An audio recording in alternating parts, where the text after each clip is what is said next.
أعوذ بالله من الشيطان الرجيم. كلا بل تحبون العاجلة وتذرون الآخرة وجوه يومئذ ناظرة إلى ربها ناظرة ووجوه يومئذ باسرة تظن أن يفعل بها فاقرة كلا إذا بلغت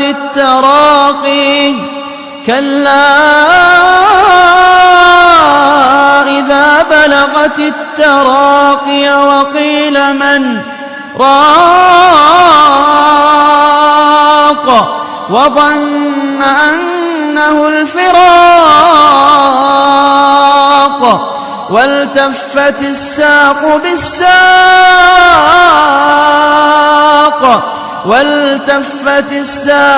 بالساق إلى ربك يومئذ المساق. إن الحمد لله نحمده ونستعينه ونستغفره ونعوذ بالله من شرور أنفسنا ومن سيئات أعمالنا من يهده الله فلا مضل له ومن يضلل فلا هادي له وأشهد أن لا إله إلا الله وحده لا شريك له وأشهد أن محمدًا عبده ورسوله.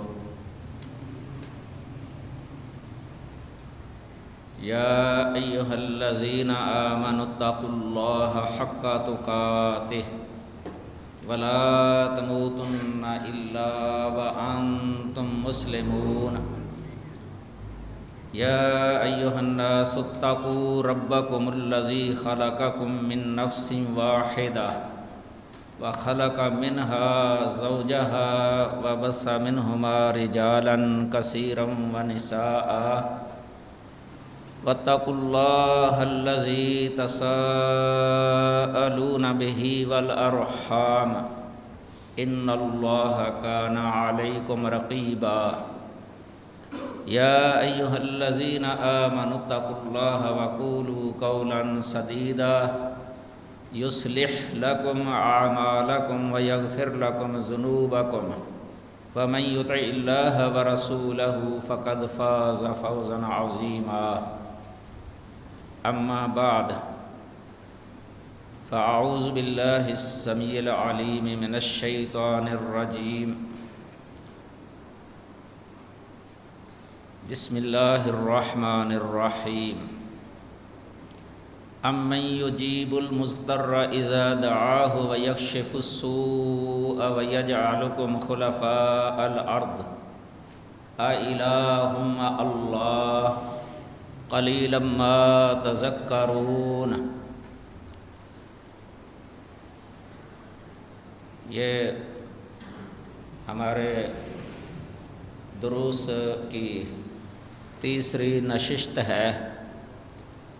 اللہ تعالی ہمیں کما حقہ حق بیان کرنے کی توفیق عطا فرمائے اور اسے سمجھنے کی توفیق عطا فرمائے اور اس کے مطابق عقیدہ بنانے اور اس کا تقاضا پورا کرنے کی توفیق عطا فرمائے. آج ہمارے اس درس کا عنوان ہے توحید الوہیت. توحید ربوبیت کا ذکر گزشتہ یعنی کل یہ ہو چکا تھا الحمدللہ، لیکن اس کا یعنی پورا حق تو ادا نہیں ہوا. قرآن مجید میں بہت مقامات پر اللہ تعالیٰ نے وہ بیان کیا ہے توحید ربوبیت. اگر قرآن مجید کا ایک مقام بھی پڑھ لیا جائے اور سمجھ لیا جائے تو سمجھ آ جاتی ہے، ہدایت کے لیے کافی ہوتا ہے. کئی لوگوں نے دنیا کے اندر قرآن مجید کی ایک آیت سن کے ہی ہدایت کو قبول کر لیا اور شرک سے توبہ طائب ہوئے۔ اللہ تعالیٰ جسے چاہتا ہے صراط مستقیم کی طرف ہدایت دے دیتا ہے۔ یدخل من یشاء فی رحمتہ، اللہ جسے چاہتا ہے اپنی رحمت کے اندر داخل کر لیتا ہے۔ والظالمین اعد لهم عذابا علیما، اور ظالموں کے لیے اللہ تعالیٰ نے دردناک عذاب تیار کیا ہوا ہے۔ ظالمین سے مراد وہ لوگ ہیں جو قرآن کی ہدایت کو قبول نہیں کرتے، توحید کی جگہ پر وہ شرک اختیار کر لیتے ہیں۔ شرک کو اللہ تعالیٰ نے ظلم عظیم ہی یہ فرمایا ہے۔ حضرت لقمان کا قول اللہ تعالیٰ نے نقل کیا ہے، اپنے بیٹے کو وصیت کرتے ہوئے، واعظ و نصیحت کرتے ہوئے انہوں نے یہ کہا تھا، یا بنی لا تشرک باللہ ان الشرک لظلم عظیم، کہ تو اللہ کے ساتھ شرک نہیں کرنا۔ یہ بچے کی، بیٹے کی ذہن سازی کر رہے ہیں لقمان کہ تو نے اللہ کے ساتھ کسی کو شریک نہیں کرنا۔ وجہ کیا ہے؟ ان الشرک لظلم عظیم، کہ بے شک، یعنی اس میں کوئی شک نہیں ہے کہ یہ شرک جو ہے نا یہ ظلم عظیم ہے، یعنی بہت بڑا ظلم ہے۔ یہ قرآن مجید میں مشرکین کو الظالمین کے ساتھ بھی تعبیر کیا گیا ہے بہت ساری آیات کے اندر، کہ یہ ظلم عظیم کے مرتکب ہونے والے ہیں جو اللہ تعالیٰ کے ساتھ کسی کو شریک کرتے ہیں۔ اور سورۃ الانعام میں اللہ وحدہ لا شریک نے موحدین کا ذکر کیا ہے، اور حضرت ابراہیم علیہ السلام کا قول نقل کیا ہے کہ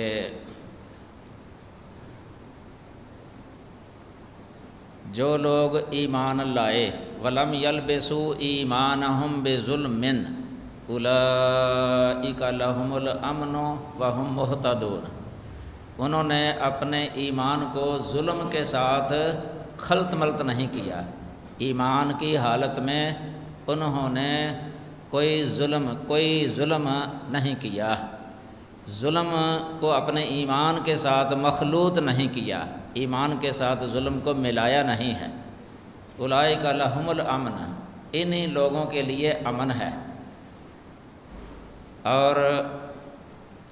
اور یہی ہدایت والے ہیں، یہی مہتدین ہیں، ہدایت والے۔ یہ اللہ وحدہ لا شریک نے ابراہیم علیہ السلام کا قول وہ نقل کیا ہے، کیونکہ اہل شرک کے ساتھ وہ مقابلہ کر رہے تھے، اہل شرک کے ساتھ، تو اسی ضمن میں انہوں نے یہ بات کہی تھی کہ جو لوگ ایمان لے آئے، اللہ کی توحید کو انہوں نے قبول کر لیا، یقین کر لیا، اور اس ایمان کے ساتھ انہوں نے ظلم نہیں کمایا، ظلم نہیں کیا۔ صحابہ کرام نے جب یہ آیت کریمہ سنی تھی نا، صحیح بخاری کے اندر حدیث آتی ہے، کتاب التفسیر کے اندر بھی ہے، پریشان ہو گئے، آئے نبی کریم صلی اللہ علیہ وسلم کے پاس، پریشانی کے عالم میں عرض کرنے لگے کہ اللہ تعالی نے اس آیت کریمہ کے اندر یہ فرمایا ہے کہ جو لوگ ایمان لائے اور انہوں نے اپنے ایمان کو ظلم کے ساتھ خلط ملط نہیں کیا، تو ظلم کے ساتھ خلط ملط نہیں کیا، انہی کے لیے امن ہے اور یہی ہدایت والے ہیں۔ تو عرض کرنے لگے اینا لم یظلم، ہم میں سے کون سا کوئی ایسا ہے کہ جس نے کبھی کوئی ظلم نہ کیا ہو، کہ ہر ایک سے بے تقاضا بشریت کوئی ظلم ہو جاتا ہے، اپنے نفس پر ظلم زیادتی ہو جاتی ہے۔ ڈر ان کو یہ تھا کہ ایسی صورت حال میں ہمارے لیے نہ کوئی امن اور نہ اہتداء، ہدایت بھی نہیں، یہ پریشان ہو گئے تھے۔ نبی کریم صلی اللہ علیہ وسلم نے فرمایا لیسا کما زعمتم، یعنی بات ایسے نہیں ہے جس طرح تم نے سمجھا، یعنی اس آیت کا یہ مطلب نہیں ہے جو تم نے سمجھا ہے۔ پھر آپ صلی اللہ علیہ وسلم نے ان کو تسلی دیتے ہوئے فرمایا کہ اس جگہ پر جو ہے نا ظلم سے مراد شرک ہے، شرک۔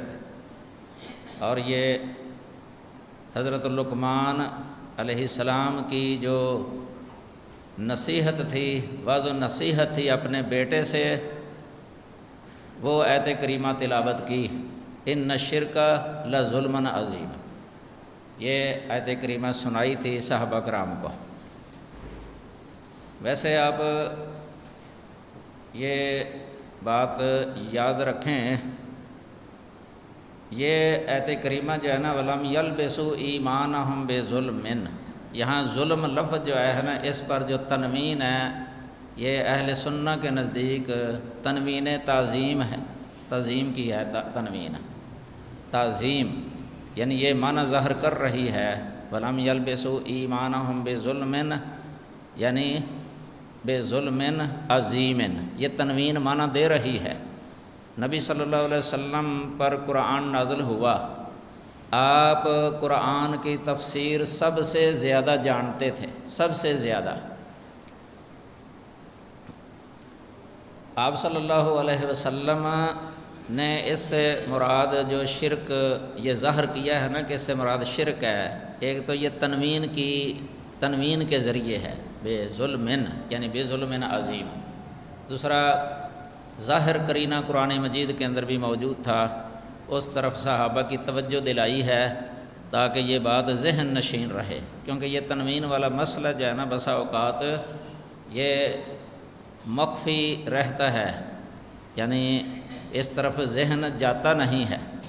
اب دیکھیں آپ معتزلہ جو ہے نا ان کا اہل سنہ کے ساتھ اختلاف ہے اس مسئلے کے اندر، جو کل بھی بیان ہوا تھا کہ وہ صاحب کبیرہ کو ایمان سے خارج کرتے ہیں، اور خارجی جو ہے نا وہ بھی خارج کر دیتے ہیں ایمان سے، اور کفر کے اندر وہ داخل کر دیتے ہیں، بلکہ تکفیر کرتے ہیں۔ کسی قسم کا بھی اگر کبیرہ گناہ ہو گیا نا تو وہ اس آیت سے بھی استدلال کرتے ہیں، فَلَمْ يَلْبِسُوا إِيمَانَهُمْ بِظُلْمٍ، وہ اس کا معنی یہ کرتے ہیں کہ کسی قسم کے ظلم کے ساتھ انہوں نے اپنے ایمان کو مخلوط نہیں کیا، کسی قسم کے ظلم سے۔ وہ یہاں تنوین تنکیر کی بناتے ہیں، اس لیے انہوں نے ظلم کو عموم پر ہی رکھا ہے کہ اس سے مراد عام ہے، یعنی کسی قسم کا کوئی بھی ظلم۔ یہ زمخشری نے تفسیر کشاف کے اندر جو ہے نا اسی طرف اشارہ کیا ہے، وہ اپنے اصل میں اعتزالی مذہب کی طرف اشارہ تھا، لیکن اہل سنہ ان کا رد کرتے ہیں کہ یہاں تنوین تعظیم کی نہیں، یہاں تنکیر کی تعظیم نہیں ہے، بلکہ یہ تنوین تعظیم کی ہے، یعنی ظلم عظیم، یعنی بڑا ظلم۔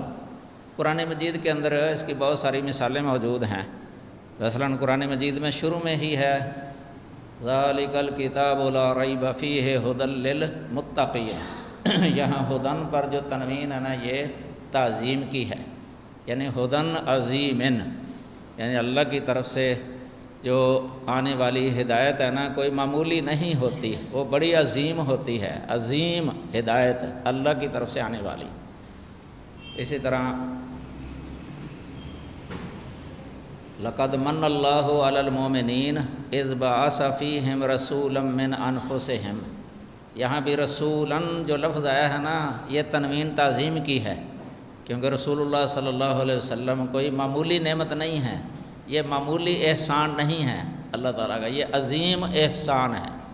اس کا معنی یہی ہے کہ اس میں کوئی شک نہیں ہے، یقیناً اللہ تعالیٰ نے مومنین پر ایک بہت بڑا احسان کیا ہے، بڑی نعمت کی ہے۔ یہ منا کا معنی ہے، منا، کیونکہ منت جو ہے نا اس کا بھی لغت کے اندر معنی ہوتا ہے النعمت العظمیٰ۔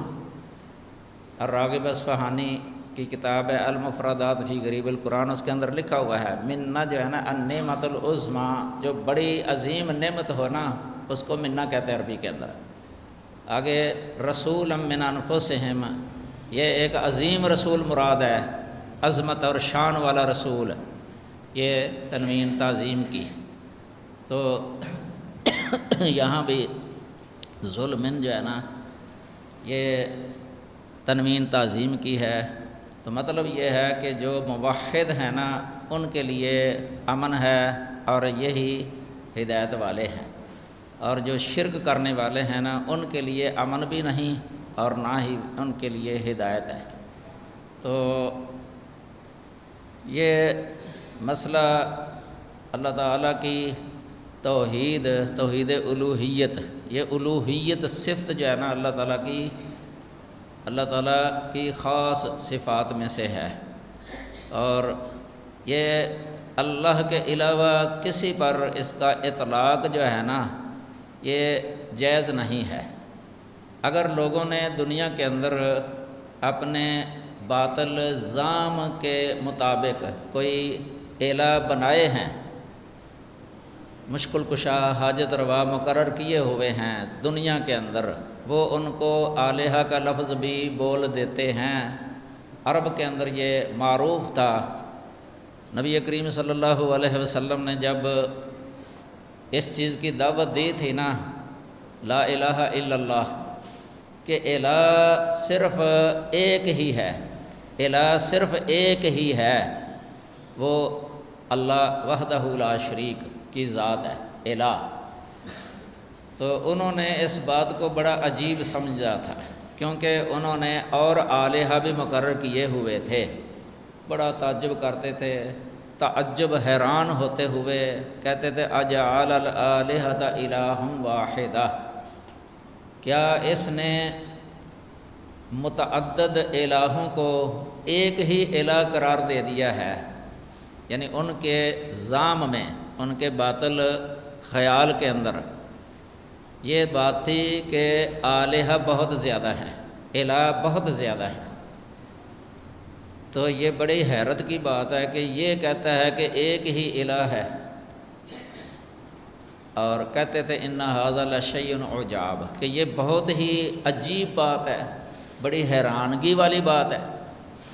وہ اس لیے حیران ہوتے تھے چونکہ ان کے باپ دادا جو ہے نا اوپر سے اسی طرح چلے آ رہے تھے، یعنی متعدد الہوں کو وہ پکارا کرتے تھے، مصیبتوں، تکلیفوں، پریشانیوں، بے قراریوں کے وقت کئی الہوں کو وہ پکارا کرتے تھے، ان سے مددیں مانگتے تھے، ان کے نام کے نذرانے دیتے تھے، اور ان کے تقرب کی خاطر بہت کچھ کرتے تھے، جس طرح الہ کے لیے کیا جاتا ہے، اللہ کے لیے جیسے معاملہ کیا جاتا ہے، اسی طرح وہ اللہ کے علاوہ جن کو وہ سمجھتے تھے نا ان کو الہ کا لفظ بھی بول دیتے تھے، اولیاء کا لفظ بھی بول دیتے تھے، شفعاء لفظ بھی بول دیتے تھے، شفعاء،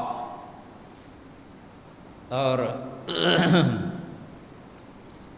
ان میں وہ ظاہری اسباب اور وسائل سے یا امور عادیہ سے ماورا، یعنی بالا تر ہو کے یہ کوئی قدرت اور قوت سمجھتے تھے۔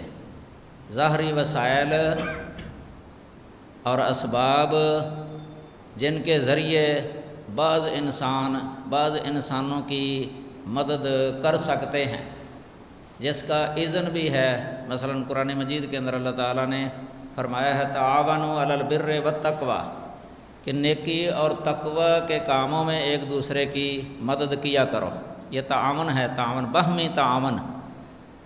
صحیح بخاری کے اندر کئی باب موجود ہیں اس طرح کے، کتاب المساجد کے اندر باب ہے، باب الاستعانہ فی بناء المساجد، یعنی مساجد بنانے میں ایک دوسرے کی مدد کرنا، تعاون، یہ عام ہے، معروف ہے، یہ امور عادیہ کے اندر ہے۔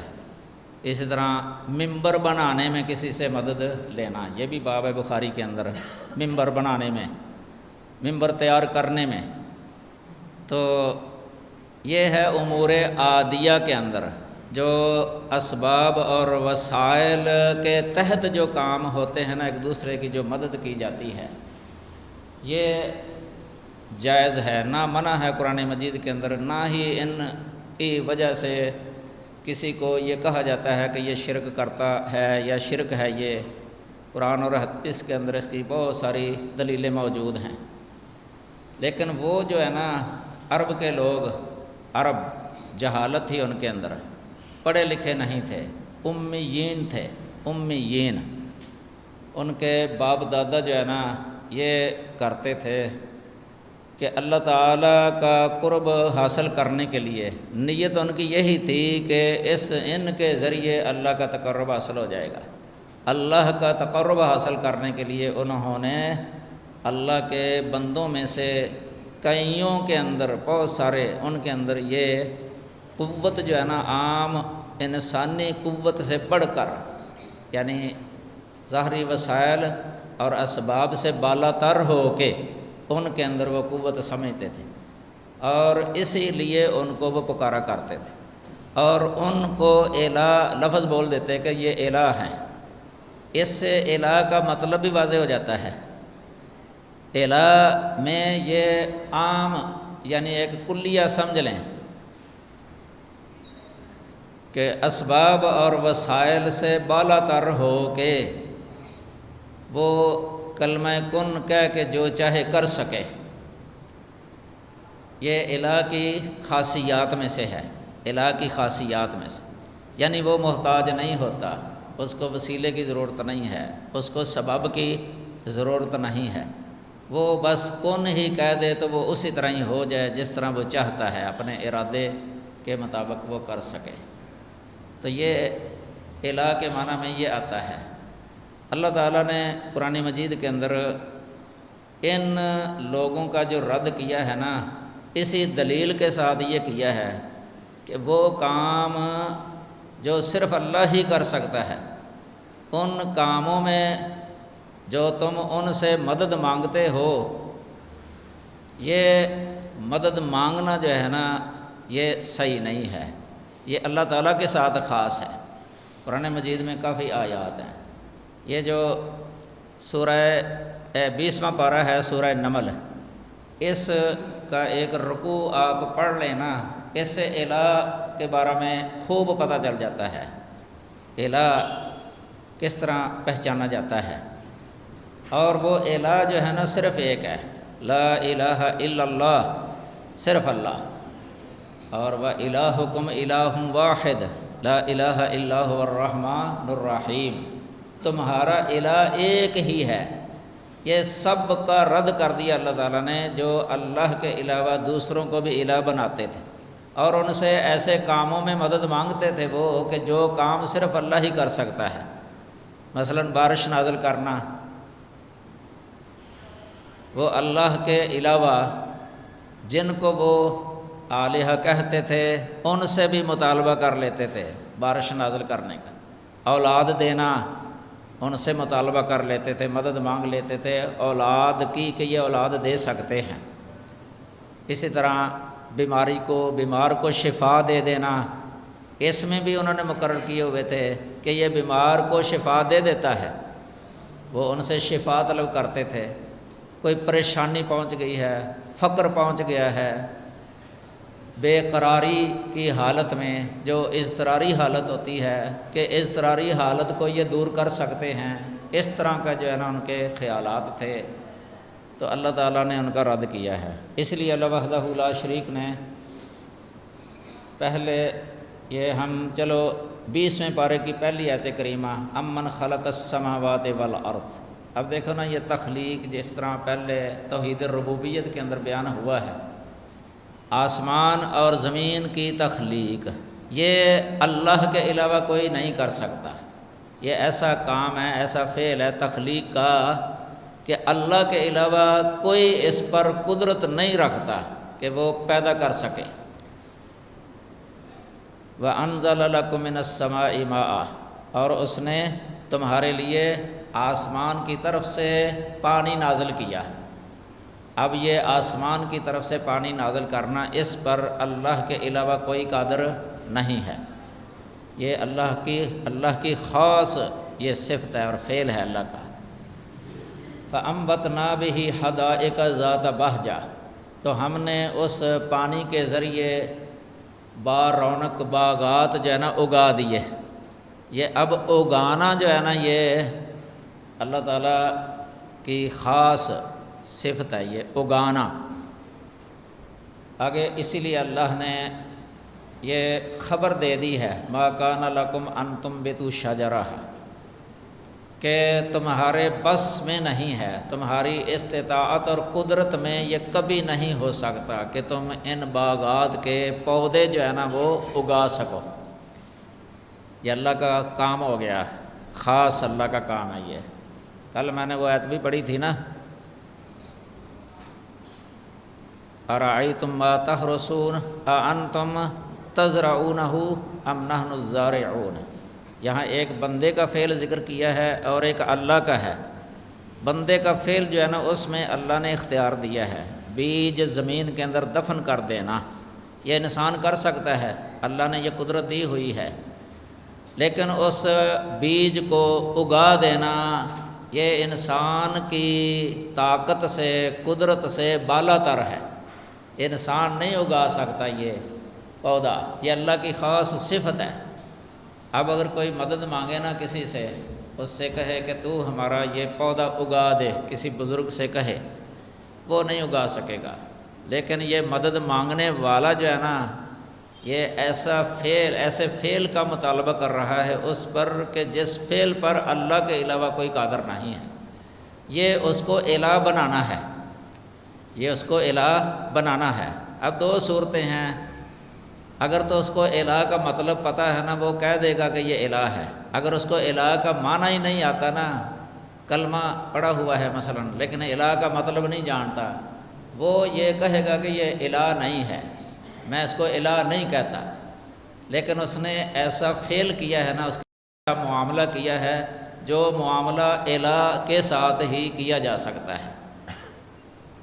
تو یہ الہ والا معاملہ کرنا بھی کسی کے ساتھ جو ہے نا یہ صحیح نہیں ہے، یہ شرک ہے۔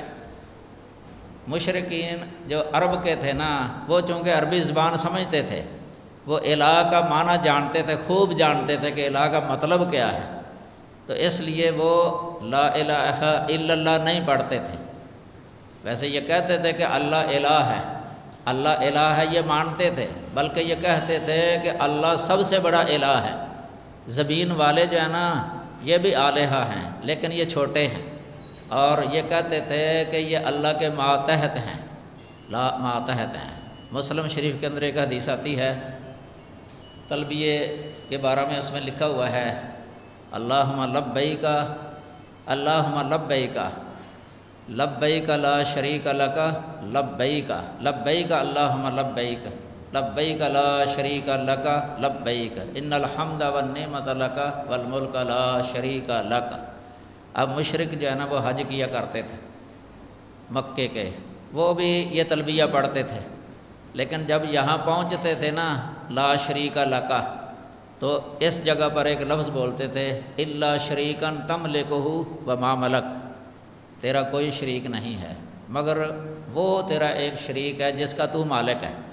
اس سے پتہ چلتا ہے کہ وہ اس کو اللہ کا مملوک سمجھتے تھے، اللہ کو اس کا مالک سمجھتے تھے، تو یہ اللہ کے ماتحت سمجھتے تھے، ماتحت کہ یہ اللہ کے ماتحت ہیں، اللہ ان کا مالک ہے اور یہ اللہ کی مملوک ہیں، تو اللہ کے برابر جو ہے نا وہ نہیں سمجھتے تھے کہ اللہ کے برابر ہیں یہ، لیکن آلہہ کا لفظ ان پر بول دیتے تھے، آلہہ کہتے تھے۔ صحیح بخاری کے اندر ایک حدیث آتی ہے، جب نبی کریم صلی اللہ علیہ وسلم خانہ کعبہ میں داخل ہوئے تھے نا،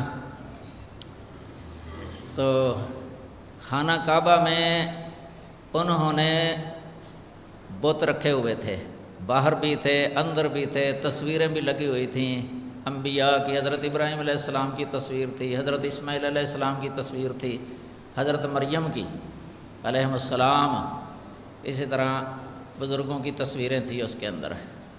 نبی صلی اللہ علیہ وسلم بیت اللہ کے اندر داخل نہیں ہوئے۔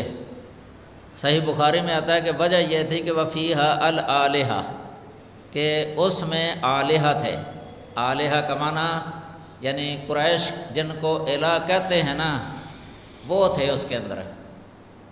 الہ ایک ہے الہ برحق، یہ صرف اللہ ہے، لا الہ الا اللہ کا معنی کتاب و سنت کی روشنی میں اور سلف کے نزدیک لا الہ بحق الا اللہ، لا الہ بحق الا اللہ۔ شرح عقیدہ طحاویہ کے اندر تفصیل لکھی ہے اس کی، تو یہ ہے لا الہ بحق الا اللہ یا لا الہ حق الا اللہ، یہ حق الہ صرف اللہ ہے۔ قرآن میں بھی اللہ تعالیٰ نے فرمایا انما یدعون من دونہ هو الباطل ذالک بان اللہ هو الحق وانما یدعون من دونہ هو الباطل، کہ اللہ حق ہے، اللہ حق الہ ہے، لیکن جن کو یہ پکارتے ہیں نا، جن کی یہ عبادت اور پوجا کرتے ہیں نا، وہ باطل ہے۔ تو ان کو بھی وہ الہ کہتے تھے، تو پتہ چلا کہ وہ الہ باطل ہے، یعنی ان کا الہ ہونا باطل ہے، ان کا الہ ہونا باطل ہے، اللہ کا الہ ہونا برحق ہے۔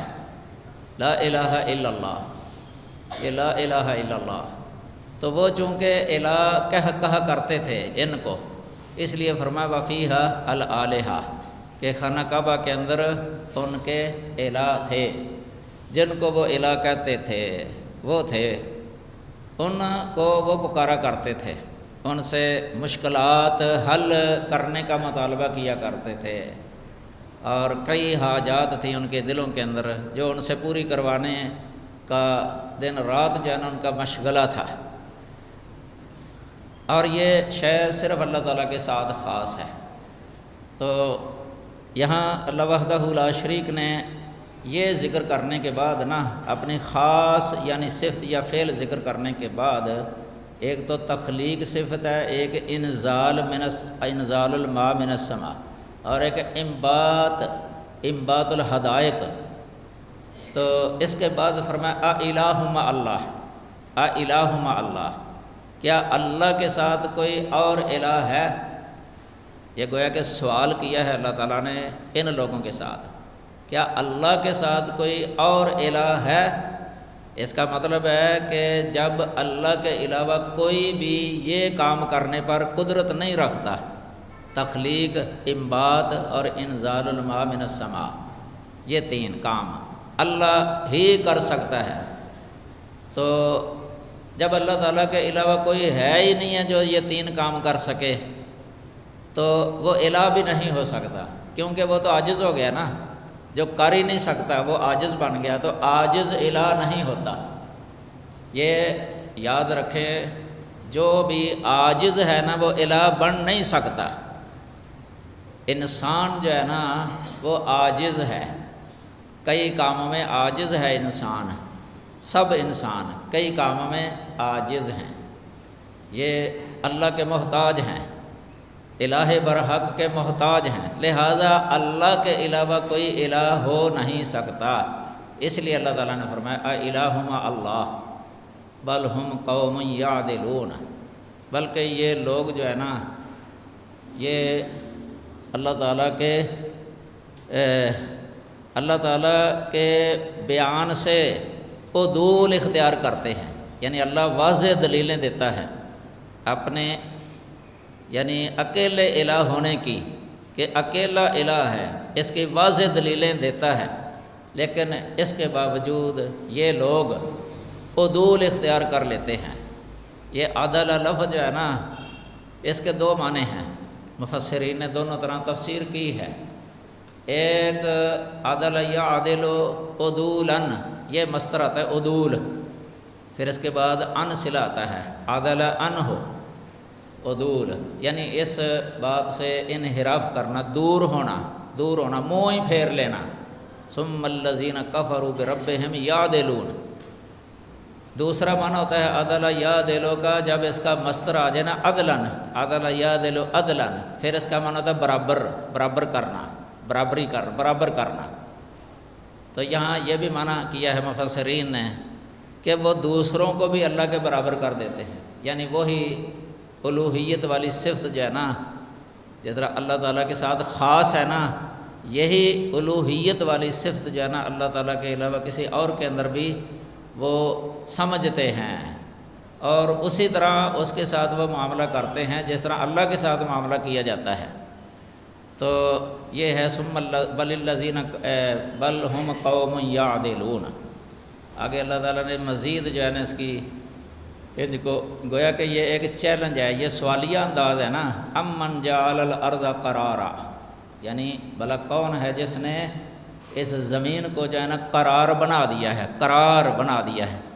اسی طرح ہی ہے جس طرح الذی جعل الارض فراشا، یہ کل پڑھی تھی آیت کریمہ کہ جس نے زمین کو فراش بنایا ہے، بچھونا، قرار یعنی زمین کے اندر جو ہے نا یہ ایک قرار ہے، یعنی حج کو لے نہیں کھاتی، اس کے اندر اضطرابی کیفیت نہیں ہے زمین کے اندر، بلکہ بندہ جو ہے نا مطمئن ہو کے جو ہے نا جس طرح ایک قرار گاہ ہوتی ہے، یعنی ٹھہر سکتا ہے، بیٹھنا چاہے بیٹھ سکتا ہے، کھڑا ہونا چاہے کھڑا ہو سکتا ہے، چلنا چاہے چل سکتا ہے، دوڑنا چاہے دوڑ سکتا ہے۔ آج کل دیکھو ٹریفک کا نظام جو ہے نا یہ کتنی تیزی ہے اس کے اندر، بس ہے یا یہ موٹر سائیکل جو ہے نا اور کتنی تیزی کے ساتھ ہے۔ تو یہ زمین جو ہے نا یہ قرار گاہ ہے، قرار ہے یہ سب کے لیے۔ یہ قرار کس نے بنائی ہے؟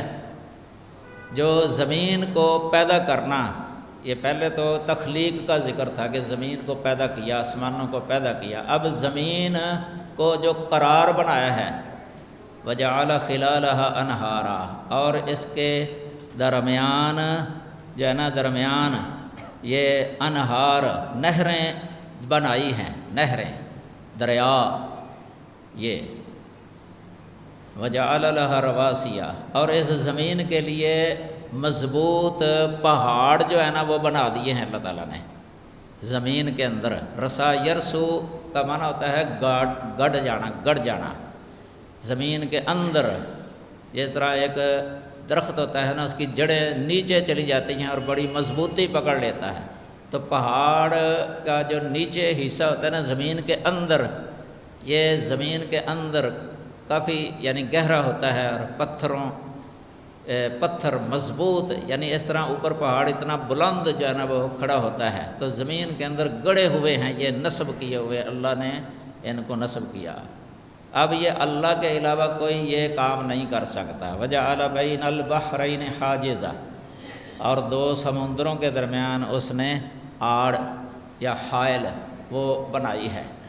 یہ سورۃ الرحمن کے اندر اللہ وحدہ لا شریک نے بیان کیا ہے، بینہما برزخ لا یبغیان۔ یہ حیرت انگیز ہے اللہ تعالیٰ کی قدرت کی نشانی، اور اللہ کے علاوہ کوئی یہ کرنے کی طاقت رکھتا ہی نہیں ہے، کوئی نہیں کر سکتا یہ۔ اسی لیے آگے اللہ تعالیٰ فرماتے ہیں اِلٰہٌ مع اللہ، کیا اللہ کے ساتھ کوئی اور الہ ہے؟ کوئی الہ ہے اللہ کے ساتھ، یعنی جو یہ کام کر کے دکھا سکے؟ یہ چیلنج ہے۔ جتنے بھی دنیا کے اندر اللہ تعالیٰ کے علاوہ کئی الہ مقرر کرنے والے ہیں نا مخلوق میں سے، وہ ان سب کو یہ چیلنج ہے کہ یہ کوئی کر کے تو دکھائیں، یہ کر ہی نہیں سکتے، نہ کسی نے یہ کیا ہے، یہ کر سکتا ہی نہیں ہے اللہ تعالیٰ کے علاوہ کوئی یہ کام۔ تو بل اکثرہم لا یعلمون، بلکہ اکثر ان کے جانتے نہیں ہیں، اکثر ان کے جانتے نہیں ہیں۔ اس سے مراد یہی ہے کہ اللہ وحدہ لا شریک کی عظمت اور شان اور اس کی جلالت اور اس کی الوہیت والی صفت یہ نہیں جانتے۔ وما قدر اللہ حق قدرہ، ان لوگوں نے اللہ تعالیٰ کی جو ہے نا قدر نہیں کی جس طرح اللہ کی قدر کا حق ہے، اللہ کی عظمت اور جلال۔ اگر یہ ان کو پتہ چل جائے اللہ کی عظمت اور شان کتنی ہے تو کبھی شرک نہ کریں، اللہ تعالیٰ کے ساتھ کسی کو الہ مقرر نہ کریں۔ پھر آگے جو اکثر اہل شرک دنیا کے اندر جو اللہ تعالیٰ کے ساتھ دوسروں کو بھی یعنی وہ سمجھتے ہیں اور ان کو آلہہ کہتے ہیں یا شفعاء کہتے ہیں یا ان کو وہ اولیاء کہتے ہیں۔ اولیاء سے میری مراد ہے مددگار، غیبی طور پہ مددگار، یہ ہے اولیاء سے مراد۔ ورنہ تو اولیاء اللہ لفظ جو ہے نا وہ قرآن میں ہے، الا ان اولیاء اللہ لا خوف علیہم ولا ہم یحزنون۔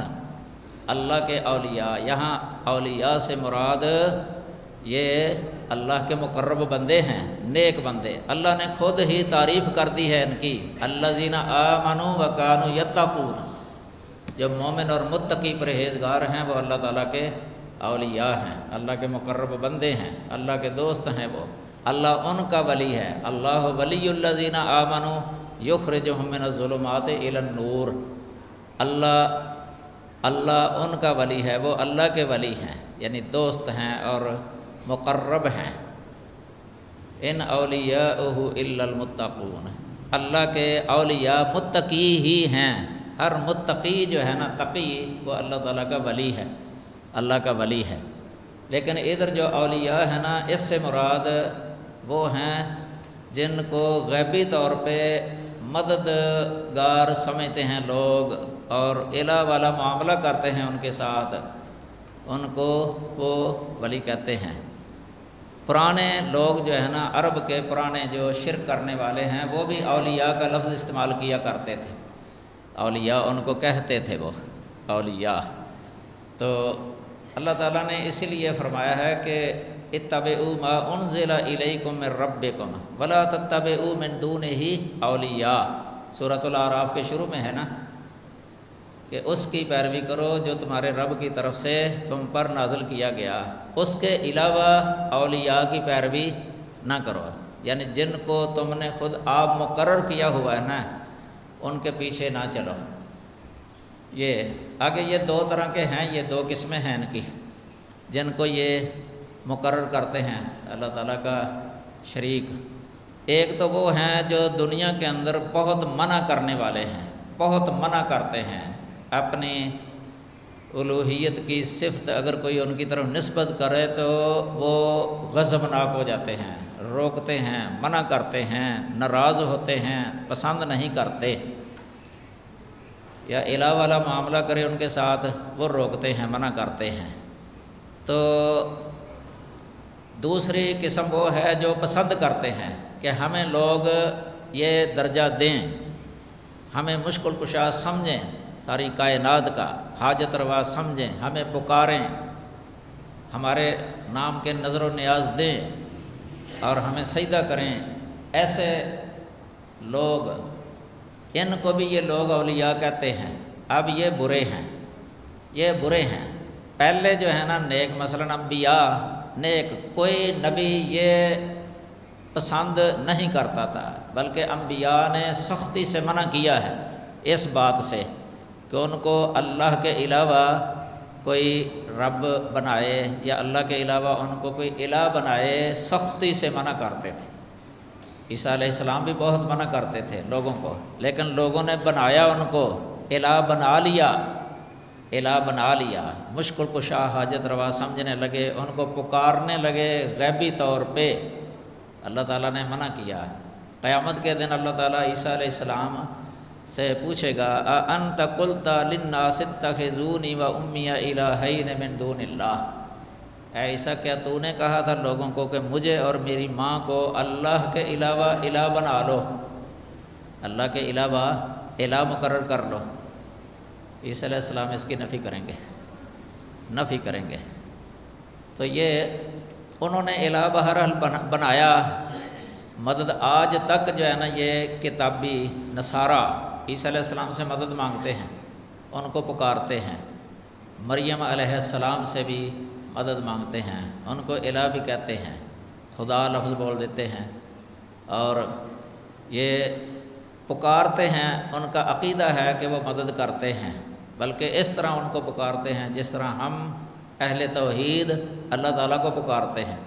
جمعہ والے دن جس طرح ہم اللہ تعالیٰ کی عبادت کرتے ہیں، ان کا بھی ایک دن ہے فرائیڈے، جس کو وہ یعنی عیسیٰ علیہ السلام سے دعائیں کرتے ہیں۔ اسی طرح کی جملے ہی ایسے بنائے ہوئے ہیں انہوں نے کہ یسوع کو وہ پکارتے ہیں، عیسیٰ علیہ السلام کو یسوع لکھا ہے ان کی کتابوں کے اندر، بائبل کے اندر، وہ پکارتے ہیں ان کو۔ اسی طرح یہودی حضرت عزیر علیہ السلام کو پکارتے ہیں، ان سے مددیں مانگتے ہیں، ان کے نام کے نذرانے دیتے ہیں۔ نبی کریم صلی اللہ علیہ وسلم نے فرمایا لا تطرونی کما اطرت النصارى المسیح ابن مریم، کہ لوگو تم مجھے حد سے نہ بڑھا دینا، اس طرح حد سے نہ بڑھا دینا جس طرح نصارہ نے عیسیٰ ابن مریم کو حد سے بڑھا دیا تھا، حد سے بڑھا دیا۔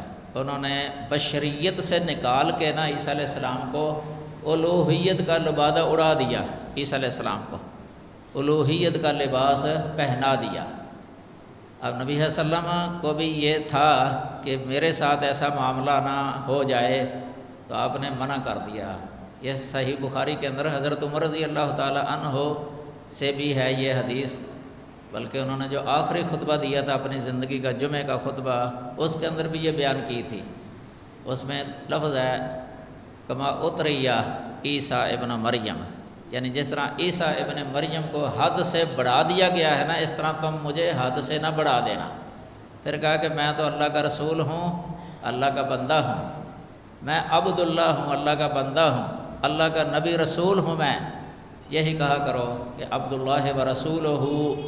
یہ تو الہ جو ہے نا، یہاں اللہ تعالیٰ آگے فرماتے ہیں امن یجیب المضطر، یہ ایسا چیلنج ہے نا، ایسا چیلنج ہے دنیا کے تمام ان لوگوں کے لیے جو اللہ تعالیٰ کے ساتھ کسی کو اس الوہیت والی صفت کے اندر شریک کرتے ہیں، الوہیت یا الہ والا معاملہ کرتے ہیں ان کے ساتھ۔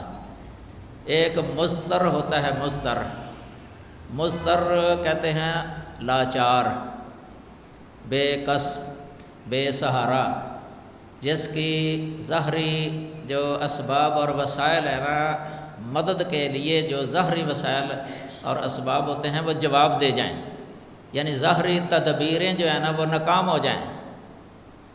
اب مایوس ہو گیا ہو وہ ہر طرف سے، مثلاً ایسا بیمار ہے، بیمار ایسے مرض کے اندر مبتلا ہے، کئی دن وہ ہسپتال کے اندر رہا، ڈاکٹر اس کا علاج کرتے رہے، بیماری بڑھتی رہی، ڈاکٹروں نے پورا زور لگایا، تدبیر کر لی اس کے بارے میں کہ یہ مریض ٹھیک ہو جائے۔ اب وہ اس کی بیماری بڑھتی گئی، اس طرح ہو گئی کہ ڈاکٹروں کے اختیار سے نکل گیا۔ اب ڈاکٹر کہتے ہیں کہ اب جتنا ہمارا اختیار تھا نا وہ ہم نے استعمال کر کے دیکھ لیا ہے، اب ہمارے اختیار سے باہر ہے یہ، اس کو گھر لے جاؤ، بس دعا کرو اللہ تعالیٰ سے، اس کی خدمت کر لو جتنی ہو سکتی ہے، چند دن کا مہمان ہے یہ۔ اب دیکھو نا، ایسے شخص کو مضطر کہا جاتا ہے، بے کس، بے سہارا، لاچار۔ یہ اب ایسی حالت کے اندر، پہلے تو ہوتا ہے نا جب بیماری معمولی سی ہو، بندے کی توجہ چلی جاتی ہے کہ چلو میں فلاں ڈاکٹر کے پاس جاتا ہوں، وہ مجھے دوائی دے گا، تو عقیدہ یہ ہوتا ہے، موحد اگر ہے کہ اللہ چلو مجھے شفا دے دے گا، دوائی استعمال کروں گا۔ یہ دوائی دینا یہ ظاہری تدبیر ہے، ظاہری تدبیر، یہ استعمال کر لیتا ہے، شفا اللہ دے دیتا ہے، نتیجہ چونکہ اللہ مرتب کرتا ہے، نتیجہ سبب بندہ اختیار کرتا ہے۔ سبب کی دو قسمیں ہوتی ہیں، کہ جائز ہوتا ہے اور ایک ناجائز ہوتا ہے۔ جائز سبب پر نتیجہ مرتب کرنے والا صرف اللہ تعالیٰ کی ذات ہے، اللہ ہے، تو وہ اس کو مضطر نہیں کہتے۔ مضطر اس کو کہتے ہیں کہ جس کی ظاہری تدبیریں جو ہے نا وہ جواب دے چکے ہیں، بالکل لاچار ہے، بے کس، بے سہارا۔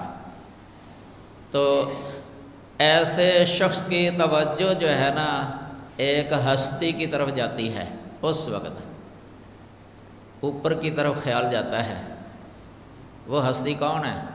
اللہ وحدہ لا شریک۔ وہ ایسے شخص کو شفا دینے پر قادر ہے، اس کی اضطراری حالت کو دور کرنے پر قادر ہے۔ کئی دنیا کے اندر اس طرح کے واقعات ہوئے ہیں، ایسے مریضوں کو کہ جن کو ڈاکٹروں نے بھی جواب دے دیا، مایوس تھے ان کے گھر والے بھی اور وہ بھی، کثرت سے جب انہوں نے دعا کی، اللہ تعالیٰ سے پکارا اللہ تعالیٰ کو، اللہ تعالیٰ نے ان کی اضطراری حالت کو دور کر دیا۔ یہ مولانا عبد المالک مجاہد صاحب، ان کی کتاب ہے قبولیت دعا کے واقعات، کئی واقعات اس طرح کے لکھے ہوئے ہیں۔ اضطراری حالت میں اللہ تعالیٰ سے دعا کرنا، یہ دعا جو ہوتی ہے نا اضطراری حالت میں، یہ توجہ کے ساتھ دعا ہوتی ہے، یعنی بڑی حضور قلبی کے ساتھ اور تضرع و آہوزاری کے ساتھ گڑ گڑا کے یہ دعا ہوتی ہے۔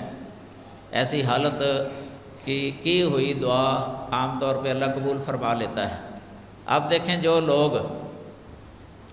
اللہ تعالیٰ کے ساتھ دوسروں کو الہ بناتے تھے، ان کو وہ مشکل کشا حاجت روا سمجھتے تھے، کرنے والا، بگڑی بنانے والا، یہ غیبی طور پہ یعنی کہ وہ ہزاروں میل دور بھی ہوں، یہاں سے ان کو پکارا جائے تو وہ سن بھی لیتے ہیں، جانتے بھی ہیں، اور مدد کرنے پر وہ قادر ہیں، ان کو وہ پکارا کرتے تھے۔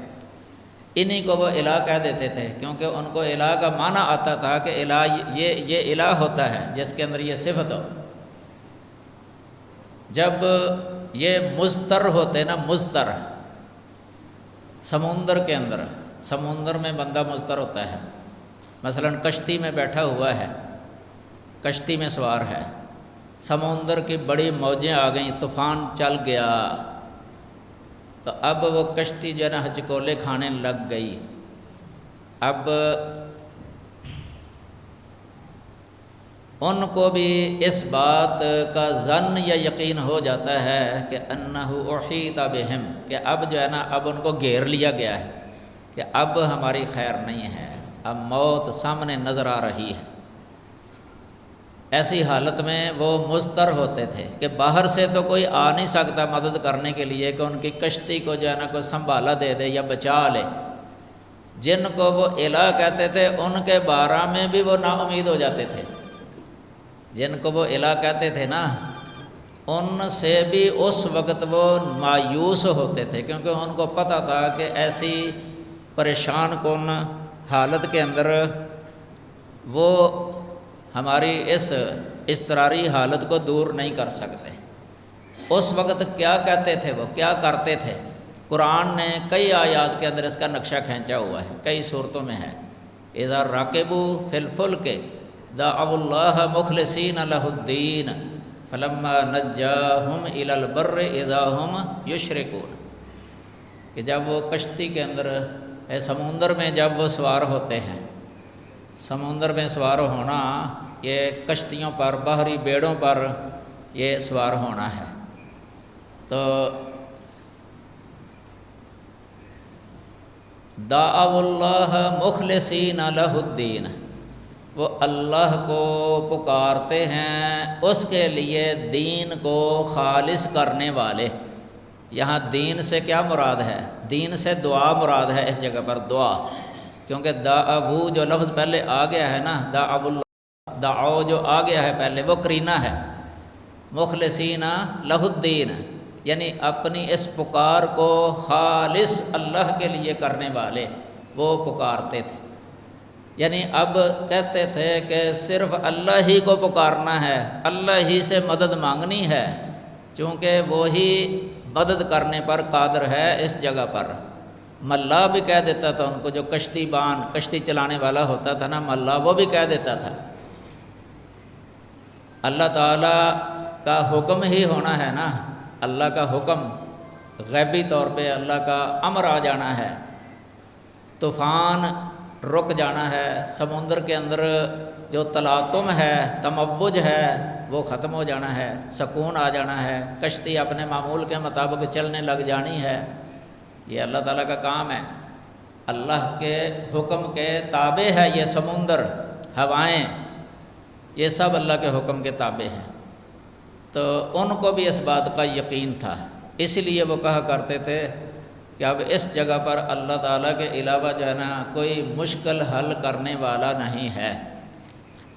لیکن پھر کیا ہوتا تھا، اللہ تعالیٰ ان کو خشکی کی طرف لے آتا تھا۔ فلما نجاہم الی البر، جب اللہ تعالیٰ ان کو نجات دے کے خشکی کی طرف لے آتا تھا، نجات پا جاتے تھے، تو کیا کرتے تھے؟ اذا ہم یشرکون، پھر اسی طرح ہی رہتے تھے۔ جو پہلے عقیدہ تھا نا ان کا، دوسروں سے مدد مانگنا، مشکلات دور کروانا، پھر اسی عقیدے پر ہیں۔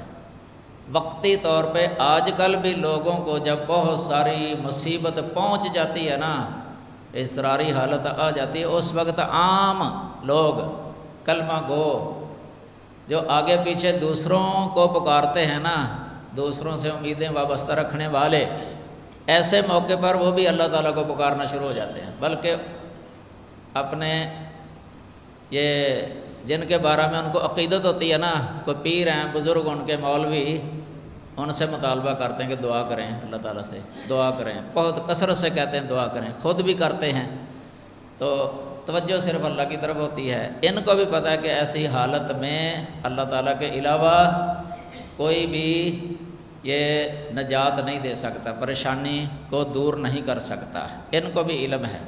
لیکن کئی ایسے غلات بھی ہیں اس دور کے اندر، غالی، ایسی اضطراری حالت کے اندر بھی وہ اللہ تعالیٰ کے علاوہ دوسروں کو پکارتے ہیں، اضطراری حالت میں بھی وہ یہ چھوڑتے نہیں ہیں۔ سنن نسائی کے اندر ایک واقعہ لکھا ہوا ہے اکرمہ بن ابی جہل کا، تفسیر ابن کثیر میں بھی ہے، یہ سند صحیح ہے اس کی۔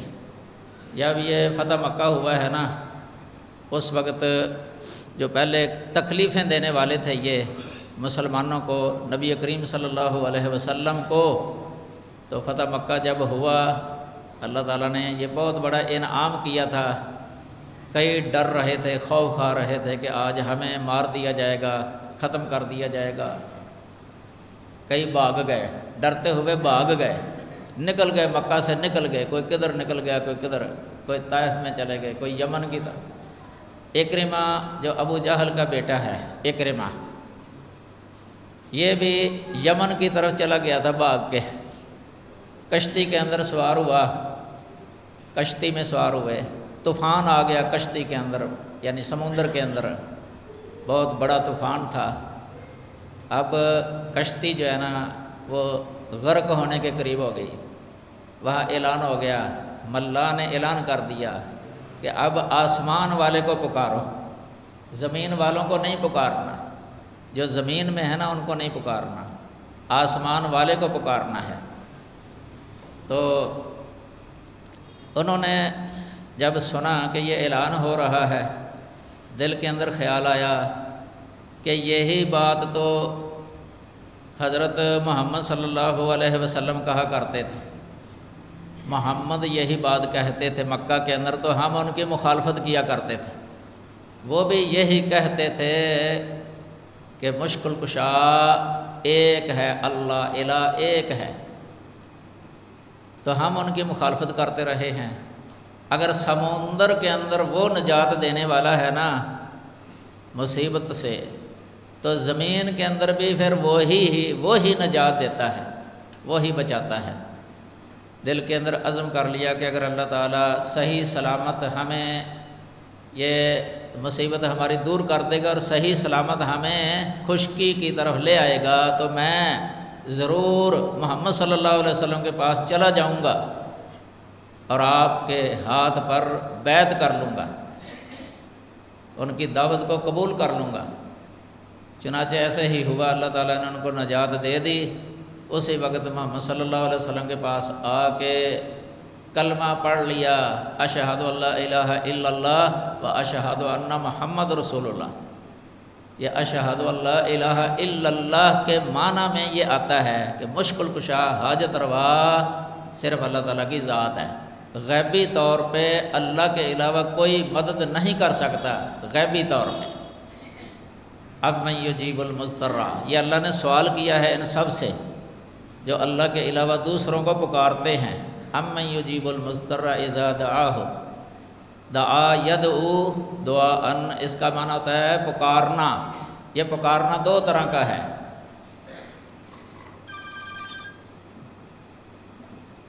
یہ پکارنا دو طرح کا ہے۔ ایک پکارنا ہوتا ہے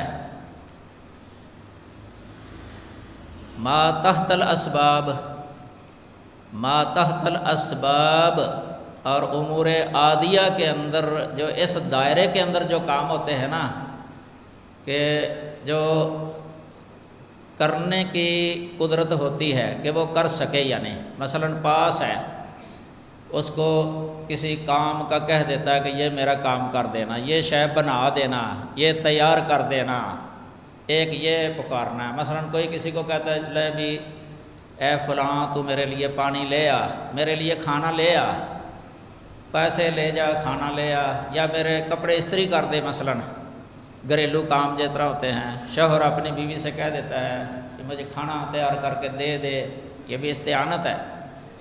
یہ ان کاموں میں آتا ہے ما یقدر علیہ الانسان، یہ باہمی تعاون، جب بھی میں نے پہلے بتایا تھا، ان کاموں کے لیے کسی کو بلانا، آواز دینا، یہ جائز ہے۔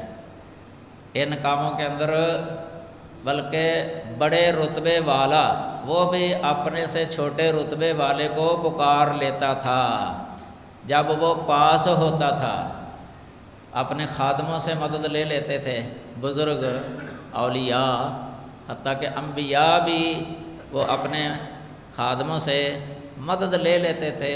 جس طرح حضرت انس رضی اللہ تعالی عنہ نے 10 سال نبی کریم صلی اللہ علیہ وسلم کی خدمت کی ہے۔ اس طرح ایک یہودی لڑکا تھا، وہ نبی صلی اللہ علیہ وسلم کی خدمت کیا کرتا تھا، بخاری شریف کے اندر حدیث آتی ہے۔ وہ بیمار ہو گیا تھا، آپ اس کی بیمار پرسی کے لیے چلے گئے، اس کا والد اس کے سر کے پاس بیٹھ کے تورات پڑھ رہا تھا۔ آپ نے اس سے پوچھا کیا میری صفت اس کتاب کے اندر موجود ہے؟ میرا وصف اس کتاب کے اندر موجود ہے؟ والد نے صاف ہی انکار کر دیا، نفی کر دی کہ آپ کی صفت اس کتاب میں نہیں ہے۔ بیٹا بول پڑا، کہنے لگا اے اللہ کے رسول، آپ کی صفت اس کتاب کے اندر موجود ہے، آپ کی صفت موجود ہے اس کے اندر، میرا باپ غلط کہہ رہا ہے۔ آپ صلی اللہ علیہ وسلم نے اس بچے کو اسلام کی طرف دعوت دی، وہ اپنے باپ کی طرف دیکھنے لگ گیا کہ اگر میں نے کلمہ پڑھا میرا باپ ناراض ہو جائے گا، لیکن باپ کہنے لگا اتے ابو القاسم، ابو القاسم کی پیروی کر لو، اطاعت کر لو۔ آپ کو ابو القاسم کہا اس نے کہ اس یعنی اللہ کے رسول کی بات مان لے۔ بیٹے نے کلمہ پڑھ لیا، اسلام کے اندر داخل ہو گیا، بعد میں فوت ہو گیا، نبی صلی اللہ علیہ وسلم نے جنازہ پڑھا اس کا۔ اللہ تعالیٰ نے آپ کی وجہ سے اس بچے کو جہنم کی آگ سے بچا لیا۔ یہ عبداللہ بن مسعود رضی اللہ تعالیٰ عنہ راوی ہیں۔ تو یہ خدمت کرنا جو ہے نا، یہ خدمت کرنا دنیاوی امور کے اندر، باہمی معاملات کے اندر، اسباب اور ذرائع کے ماتحت رہ کے، امور عادیہ کے اندر رہ کے، یہ خدمت کرنا یا تعاون کرنا، تعاون لینا، یہ عام مسلمانوں کے اندر اور غیر مسلموں کے اندر یہ چیز جو ہے نا پائی جاتی ہے۔ اسی کی وجہ سے دنیا کا نظام جو ہے نا چلتا ہے۔ یہ تعاون علی البر والتقویٰ کے تحت ہے، یہ اس میں کوئی ولی غیر ولی کا فرق نہیں ہے، بلکہ مسلم اور غیر مسلم کا فرق نہیں ہے، بڑے اور چھوٹے کا کوئی فرق نہیں ہے، یہ تعاون۔ باقی دوسری قسم جو ہے نا جس کے لیے بلایا جاتا ہے کسی کو، وہ ہیں امور عادیہ اور اسباب اور وسائل سے بالا تر ہو کے کہ کسی کو پکارنا، یہ پکارنا اس کو الہ بنانا ہے، اور یہ دعا، یہ پکارنا منع ہے، یہ منع ہے۔ اسی کے بارے میں اللہ تعالیٰ نے قرآن مجید کے اندر فرمایا ہے لا تدعوا مع اللہ احدا، سورہ جن پڑھ کے دیکھ لیں کہ اللہ کے ساتھ کسی کو پکارا نہ کرو، اللہ کے ساتھ کسی کو پکارا نہ کرو۔ جب ہم اللہ کو پکارتے ہیں غیبی طور پہ پکارتے ہیں اللہ کو، یعنی ایسے کاموں میں کہ اللہ کی غیبی ہی مدد آ جاتی ہے، اللہ ایسے طریقے سے مدد کر دیتا ہے کہ انسان کی عقل دنگ رہ جاتی ہے۔ انسان کے وہم و گمان کے اندر بھی نہیں ہوتا، اس طریقے سے اللہ مدد کر دیتا ہے۔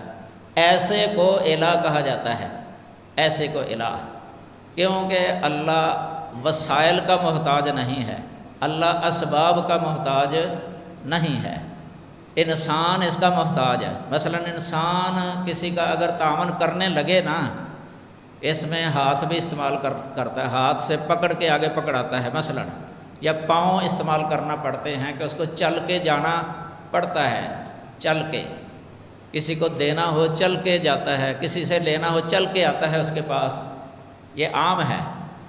اور آلات استعمال کرنے پڑتے ہیں، تعاون کے جو دینے کے یا لینے کے جو اوزار ہوتے ہیں، اسباب اور ذرائع ہوتے ہیں، وہ استعمال کرنے پڑتے ہیں، ان کے بغیر کسی کا تعاون ہو نہیں سکتا۔ لیکن اللہ وہ کسی شے کا محتاج نہیں ہے، وہ کن کہے کن، وہ کام ہو جاتا ہے جس طرح چاہے اپنے ارادے کے ساتھ۔ انما امرہ اذا اراد شیئا ان یقول لہ کن فیکون۔ اللہ نے ایسے حیرت انگیز طریقے کے ساتھ جو ہے نا اپنے بندوں کی مدد کی ہے۔ ماضی کے اندر اس کے بہت سارے واقعات موجود ہیں کہ بندے کی عقل دنگ رہ جاتی ہے، کسی کی طاقت میں وہ نہیں ہے، مخلوق میں کوئی بھی وہ طاقت نہیں رکھتا۔ مثلا ایک طرف حضرت موسیٰ علیہ السلام، ان کی قوم ہے، سمندر کے کنارے پر ہیں، بحر کلزم کے کنارے پر کھڑے ہیں، تعداد بھی تھوڑی ہے، اور ایک طرف جو ہے نا فرعون جو بادشاہ تھا، جو اپنے آپ کو رب کہلاتا تھا اور اعلیٰ رب کہتا تھا، انا ربکم الاعلیٰ، اور اس کی فوج تھی، فوج، یہ تعداد میں بہت زیادہ تھے، ان کے پاس اسلحہ بھی تھا، ہتھیار تھے ان کے پاس، گھوڑے بھی تھے ان کے پاس، لیکن یہ بنی اسرائیل خالی ہاتھ تھے، خالی ہاتھ۔ اب کوئی بندہ اگر اس منظر کو دیکھ لیتا کہ سامنے موسیٰ علیہ السلام اور ان کے ساتھی ہیں، اور پیچھے بہت بڑا لشکر ہے، اور بڑے اسلحے کے ساتھ وہ مسلح ہے، ہر طرح کے ساز و سامان ان کے پاس ہیں، قوت ان کے پاس ہے، اور یہ خالی ہاتھ ہیں، کوئی دیکھنے والا یہی سمجھے گا کہ اگر یہ لشکر ان تک پہنچ گیا تو ان کو تہس نہس کر دے گا، برباد کر دے گا۔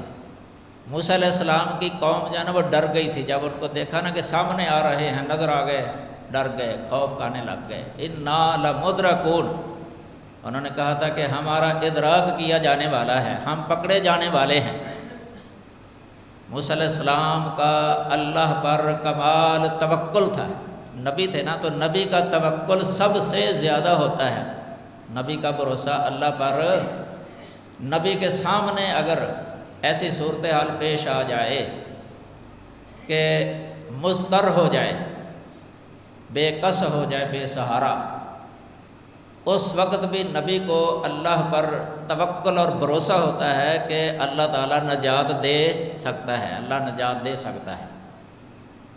موسیٰ علیہ السلام نے فرمایا کلا ان معی ربی، ہرگز نہیں، یہ ہمارا ادراک نہیں کر سکتے، ہرگز نہیں کریں گے۔ وجہ کیا ہے؟ ان معی ربی، بے شک میرے ساتھ میرا رب ہے، میرے ساتھ میرا رب ہے۔ یہ معیت جو ہے نا، یہ معیت خاصہ ہے، جو مدد کرنے کو متضمن ہے، تائید اور نصرت کے لیے، کہ میرا رب جو ہے نا وہ میرے لیے اس لشکر سے، بڑے لشکر سے، ان متکبرین سے بچنے کی کوئی صورت جو ہے نا وہ نکال دے گا، کیونکہ وہ علی کل شیء قدیر ہے، وہ ہر شے پر کمال قدرت رکھنے والا ہے۔ ایسے ہی ہوا، اللہ تعالیٰ نے موسیٰ علیہ السلام کو حکم دیا کہ اپنا عصا جو ہے نا، اپنی لاٹھی سمندر پر مارو، سمندر پر ماری۔ یہ تو موسیٰ علیہ السلام کا کام تھا اللہ کے حکم کے مطابق، انہوں نے صرف اتنا کام تھا کہ سمندر پر لاٹھی ماری، اتنے ہی اسی وقت ہی سمندر کے اندر 12 راستے بن گئے، پانی جو اتنی تیزی کے ساتھ چل رہا تھا اس کے اندر وہ رک گیا، اتنے راستے خشک بن گئے کہ آسانی کے ساتھ وہ گزر سکتے تھے، پانی اس طرح جو ہے نا وہ چوڑی چوڑی دیواروں کی طرح، ٹیلوں کی طرح جو ہے نا وہ کھڑا ہو گیا، پانی کا رکنا ہی بند ہو گیا۔ دیکھو یہ کس کا حکم تھا؟ الہ برحق کا۔ یہ ہے الہ برحق، الہ برحق، اللہ الہ برحق، یہ اس کا حکم تھا۔ اللہ تعالیٰ نے بنی اسرائیل کو بالکل صحیح سلامت جانا آگے گزار دیا، ان کے پاؤں بھی بھیگے نہیں ہوئے، پاؤں تر نہیں ہوئے، نہ ہی کوئی پھسلا ہے کہ اس طرح وہ گیلی جگہ ہو، چلنا مشکل ہو، دلدل بنی ہوئی ہو، ایسے بھی نہیں، صاف راستے۔ وہ ایسے گزر گئے کہ جس طرح آس پاس دیواریں ہیں، بڑی اونچی اونچی پانی کی دیواریں۔ اللہ تعالیٰ نے یہ اپنی قدرت کی عظیم نشانی دکھائی تھی بنی اسرائیل کو۔ جب یہ اگلے کنارے پر پہنچے ہیں، پیچھے آل فرعون، فرعون آگے آگے ہے، اس کا لشکر پیچھے پیچھے، بڑے غیظ و غضب کے اندر، بڑے غصے میں تھا، وہ بھی انہی راستوں کے اندر داخل ہو گئے۔ ابھی جب وسط کے اندر پہنچے ہیں نا، وسط کے اندر سارے جب داخل ہو گئے، اللہ تعالیٰ نے سمندر کو حکم دے دیا، پانی کو حکم دے دیا کہ وہ مل جائے، وہ جاری ہو گیا پانی اسی طرح ہی، سب کو اللہ تعالیٰ نے غرق کر دیا۔ اس وقت فرعون کو پتہ چلا کہ الہ ایک ہی ہے، آمنت انہ لا الہ الا الذی آمنت بہ بنو اسرائیل۔ اب مجھے یقین آ گیا کہ الہ وہی ہے جسے بنی اسرائیل الہ کہتے تھے۔ دیکھو نا، الہ لفظ بولا، حالانکہ پہلے وہ کیا کہہ رہا تھا موسیٰ علیہ السلام سے؟ لَإِنِ اتَّخَذْتَ إِلَٰهًا غَيْرِي، اگر تو نے میرے علاوہ کسی اور کو الہ بنا لیا تو میں تجھے سخت سزا دوں گا، قتل کر دوں گا، رجم کر دوں گا، تجھے قید کر دوں گا، دھمکی دے رہا تھا۔ موسیٰ علیہ السلام نے بڑی دلیلیں دی تھی اللہ کے الہ برحق ہونے کی کہ وہی الہ ہے، بڑی دلیلیں دی تھیں، تو لیکن وہ نہیں سمجھا تھا، اس وقت کوئی جواب بھی نہیں آ رہا تھا، دلیلوں کا توڑ بھی پیش نہیں کر سکا تھا، دھمکی دینے پر اتر آیا۔ ایسا یہ بھی پتہ چلتا ہے کہ جس کے پاس دلیل نہیں ہوتی وہ دھمکیوں پر اتر آتا ہے، جس کے پاس دلیلیں ہوتی ہیں وہ دھمکیاں نہیں دیتا، وہ دلائل سناتا ہے، کبھی دلائل سناتا ہے۔ تو اس سے بھی الہ کا پتہ چلتا ہے کہ الہ کون ہوتا ہے، یہ ہے کہ جس کا حکم جاری ہو جائے، نافذ ہو جائے، سمندروں پر بھی اس کا حکم چلتا ہے، اللہ تعالیٰ کا، آسمانوں پر، زمین پر، اسی کا یہ امر حکم جو ہے نا وہ چلتا ہے۔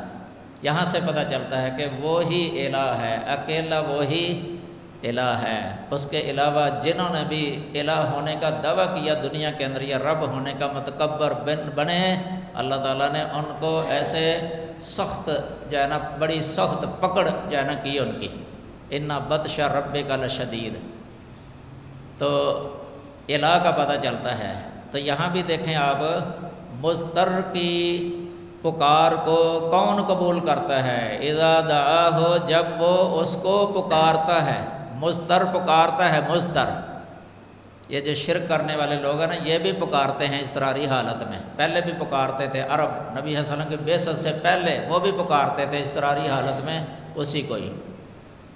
پھر فرمایا وَيَكْشِفُ السُّوءَ، اور وہ تکلیف کو کھول دیتا ہے، دور کر دیتا ہے، ہٹا دیتا ہے تکلیف کو۔ وہ کون ہے؟ یہ بھی سوالیہ انداز ہے۔ وَيَجْعَلُكُمْ خُلَفَاءَ الْأَرْضِ، اور وہ تمہیں زمین میں جانشین بناتا ہے۔ پہلے وفات پاتے جاتے ہیں، نئے اولاد جو ہے نا وہ آگے، یہ نسل در نسل جو چلتے ہیں، پہلوں کے بعد والے وارث جو بنتے ہیں زمین کے اندر، یہ کون کرتا ہے؟ یہ اللہ، کسی کو مارنا اور زندہ کر دینا ہے، یعنی پیدا کر دینا ہے۔ یہ پہلے باپ دادا، پھر ان کی آگے اولادیں، اسی طرح یہ سلسلہ آدم علیہ السلام سے آگے جو ہے نا یہ چل رہا ہے۔ یہ کون کر رہا ہے؟ یہ وہ کرتا ہے جو الہ برحق ہے، اسی لیے اللہ وحدہ لا شریک نے فرمایا اِلٰہ مع اللہ، کیا اللہ کے ساتھ اور کوئی یعنی الہ ہے جو یہ کرے، جو اس طرح کرے؟ کوئی الہ نہیں ہے، اللہ تعالیٰ کے علاوہ کوئی الہ نہیں ہے جو یہ کر سکے کہ مضطر کی اضطراری حالت کو دور کر دے۔ اللہ جس طرح چاہے جیسے چاہے مدد کرنے پر ہر وقت جو ہے نا یہ قادر ہی قادر ہے۔ نبی کریم صلی اللہ علیہ وسلم اور صحابہ کرام ایک سفر میں تھے کسی غزوے میں، صحیح بخاری کے اندر بھی حدیث آتی ہے، واپسی پر جو ہے نا آرام کرنے کے لیے درختوں کی تلاش کی انہوں نے، گرمی بہت زیادہ تھی، خاردار درخت مل گئے کسی جگہ پر، ایک درخت جو ہے نا گھنے سائے والا تھا، صحابہ کرام نے پسند کیا کہ یہ درخت جو ہے نا نبی صلی اللہ علیہ وسلم کے لیے ہونا چاہیے، آپ آرام کر لیں گے سائے کے اندر، باقی دوسرے درختوں کے نیچے جو ہے نا صحابہ کرام چلے گئے، آپ اکیلے ہی تھے وہاں، آپ نے اپنی تلوار جو ہے نا درخت کی ٹہنی کے ساتھ لٹکائی ہوئی تھی، آپ سوئے ہوئے تھے، اچانک ایک کافر آیا، مشرک تھا جو اللہ تعالیٰ کے ساتھ شریک ٹھہرانے والا، اس نے دیکھا کہ آپ تو سوئے ہوئے ہیں، تلوار اوپر لٹک رہی ہے، تلوار اوپر سے نکالی،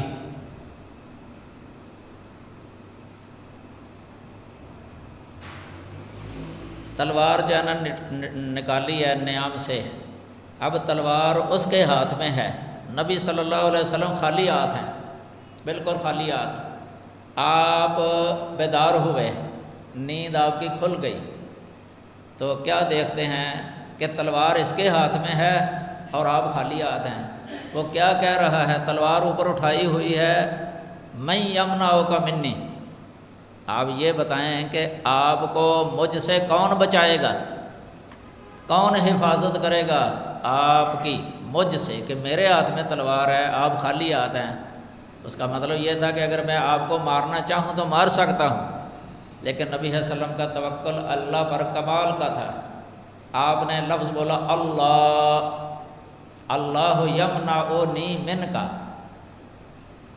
مجھے تجھ سے اللہ ہی بچائے گا، دیکھو کمال توکل ہے نبی کا، تو یہ کہنا ہی تھا، وہ تلوار اس کے ہاتھ سے نیچے گر گئی، یہ کس نے گرائی ہے اس کے ہاتھ سے تلوار؟ اللہ نے، اللہ کا امر آ گیا، اب اللہ اپنے نبی کی مدد کرنا چاہتا تھا کہ اپنے نبی کو بچانا چاہتا تھا، اس کے ہاتھ سے تلوار گر گئی، نبی کریم صلی اللہ علیہ وسلم نے اپنے ہاتھ میں تلوار پکڑی، اب اس کی طرف جانا تلوار کی، اس سے پوچھا اب تو بتا میں یمنعک منی، کہ تجھے مجھ سے کون بچائے گا؟ وہ آگے سے منتیں کرنے لگ گیا، معافی ہیں، آپ نے معاف کر دیا، صحابہ کرام بھی آگے اس وقت، یہ صحیح بخاری کے اندر واقع آتا ہے، آپ نے چھوڑ دیا اس کو، اس کے نتیجے کے اندر بعد میں اس نے اسلام قبول کر لیا تھا، آپ صلی اللہ علیہ وسلم کے اس اخلاق کو دیکھ کے، آپ کے طریقے کو دیکھ کے، مہربانی کو دیکھ کے، تو اس طرح کے واقعات اتنے زیادہ ہیں نا جن سے پتہ چلتا ہے الہ کا، اللہ کے الہ ہونے کا، یہ ہمارا الہ ہے، الہ العالمین ہے وہ، جو لوگ اس کے ساتھ دوسروں کے ساتھ بھی اسی طرح کا ہی معاملہ کرتے ہیں نا کہ ان کو بھی غیبانہ پکار لیتے ہیں، گویا کہ ان کے دلوں کے اندر اللہ تعالیٰ کا جو مرتبہ مقام ہے، عظمت اور شان ہے اور جو جلالت ہے وہ نہیں ہے، ان کو پتہ ہی نہیں ہے کہ اللہ تعالیٰ کی شان اور عظمت کتنی ہے، الیس اللہ بکاف عبدا، کیا اللہ اپنے بندے کو کافی نہیں ہے؟ اللہ اپنے بندے کو کافی نہیں ہے، اللہ کافی ہے، حسبی اللہ نعم الوکیل، حضرت ابراہیم علیہ السلام کی آگ کو ٹھنڈا کرنے والا کون تھا؟ اللہ، قلنا یا نار کونی بردا وسلاما علی ابراہیم، یہ ہے الہ، یہ ہے الہ، آگ کو حکم دیا، آگ ٹھنڈی ہو گئی، سلامتی والی ہو گئی، یہ سلامان لفظ اس لیے بولا کہ کہیں زیادہ ٹھنڈی نہ ہو جائے کہ ابراہیم علیہ السلام کو ٹھنڈک نہ لگ جائے، سلامت بھی رہیں، سلامتی والی، یہ اللہ کا، یہ ہے الہ، الہ برحق، کلمہ کن کہہ کے جو چاہے کر سکے، اللہم لا مانع لما آتیت ولا موتی لما منعت ولا ینفع ذا الجد منک الجد. یہ ہے اللہ، یہ ہے اللہ، الہ بر حق. اب اذان کا ٹائم ہو گیا ہے، باقی انشاءاللہ بعد میں اللہ تعالیٰ کی توفیق سے اللہ ہمیں کتاب و سنت کے مطابق عقیدہ رکھنے